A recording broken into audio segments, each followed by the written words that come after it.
Right, let's move on now with Alhaji Kamara, who came to the UK from West Africa, seeking sanctuary from civil wars in Sierra Leone and Liberia. From 2003, he became a key player and later captain of Swansea World Stars football team. And he also developed into an admired writer and performer of spoken word. Let's give it up for Alhaji Kamara.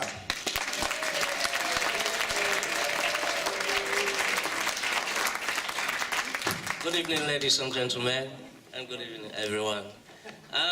The first poem I'm going to read, it's titled, Are You Happy With That? It's a conversation between asylum seekers, and I'm one of them. I was one of them, and my road was very slippery and rocky. But with the support of Swansea Bay asylum seekers, Tom Chismans, and everyone, I managed to go through it. So this first poem is titled, Are You Happy With That? I heard two sanctuary seekers chatting about their situations. Said the first one, man, I'm sick and tired with this immigration reporting thing. Every week I have to report at the immigration. Damn, I'm tired with this signing thing. Especially when it's raining. As from today, I will not be reporting anymore. If you were the UK border officer, I would have asked you, are you happy with that? The other responded, man, can't you see my situation? I have been made destitute. I don't even have a penny to spend. And on friends, I depend. I'm not even allowed to work. It will be illegal if I do, but I have no choice. I have to survive. So I'm gonna start working illegally anyway. And I will not give a damn, just as long as the money I will be paying as tax will be used legally and not to buy guns, bombs, or to sponsor wars. If you were the tax officer, I will have asked you, are you happy with that? After this conversation, I will just leave this place and disappear. I know you will not be happy with that, so I will not ask. But if you were the Home Office, I will have asked you, are you happy with that?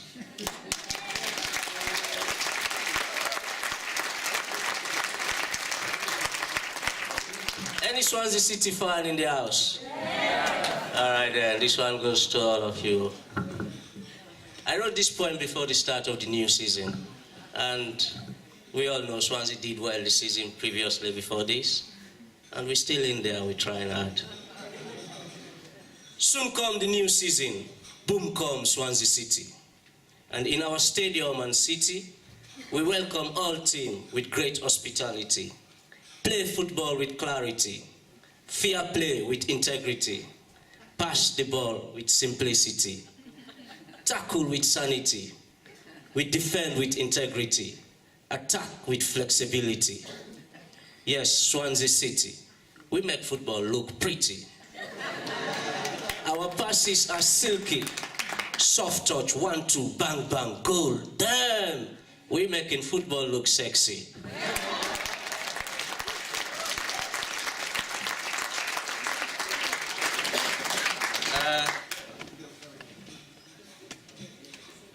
This next one is titled, I Survived. This is my survival story. But first, let me tell you this. I could have been a dangerous killer, but I choose life over death. My fingers will have been slick in pulling the trigger, but I choose to use them in writing about peace and love instead. I could have been rich in Operation Pay Yourselves, but I choose not to get rich and hurt others in the process. I could have been keen in operating the killing machine, but I see no sense in killing my fellow human beings.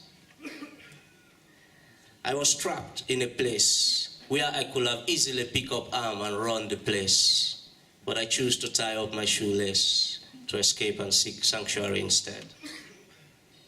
I could have been a fighter, but I'm a lover, not a fighter.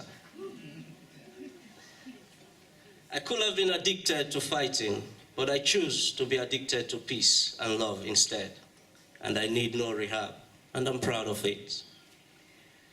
I could have died in that war, but I survived. I survived phase 1, 2, and 3. I am not boastful, but I am grateful and thankful that I survived. I survived that war. I survived J6. I survived Operation No Bush Shaking. I survived Alpha Jets. I survived the Shine Pan. I survived Patinka's bomb. I survived the tailor's measuring tape and design of short sleeves and long sleeves. My heart goes out to all the victims and those who died in that bloody war. Anytime I think of what I went through, I feel lucky I survived. But I still feel nostalgia. And I feel sad for all the victims and those who couldn't make it alive. And still feel nostalgia. I miss home. I miss my friend, those gone and those still alive. I miss Sunday morning football on the beach. I miss those dusty football pitch. I miss the bet game. I miss playing married men versus bachelors. I miss playing boys versus girls down the beach. I miss supporting our darling Leon Stars. Thank you.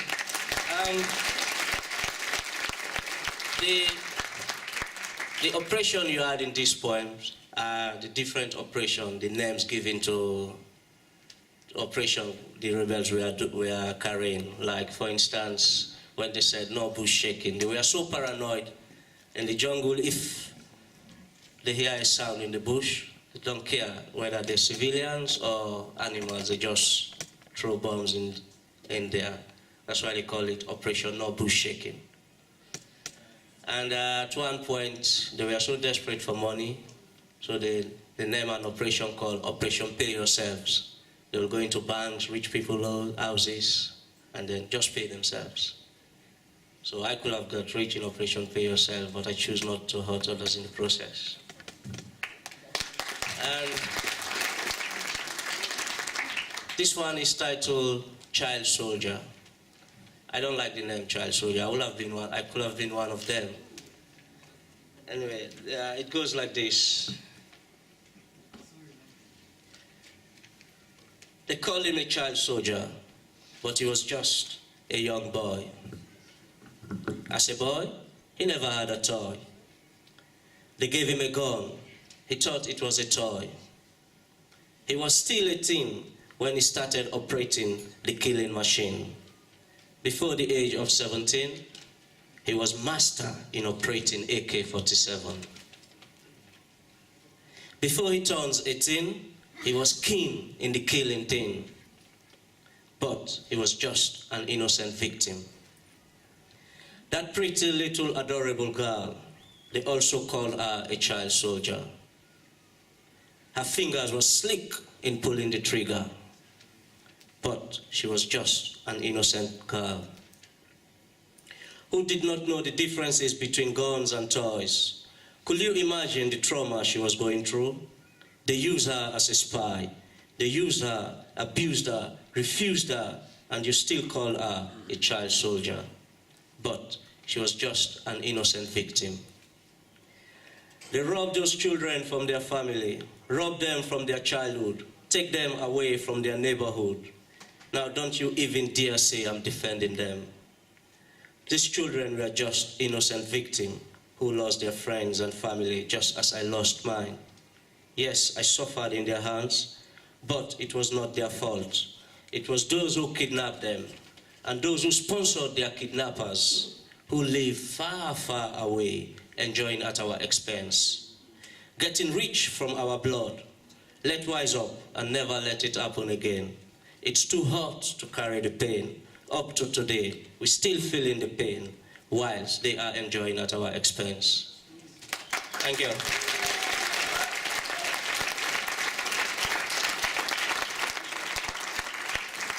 Thank you there to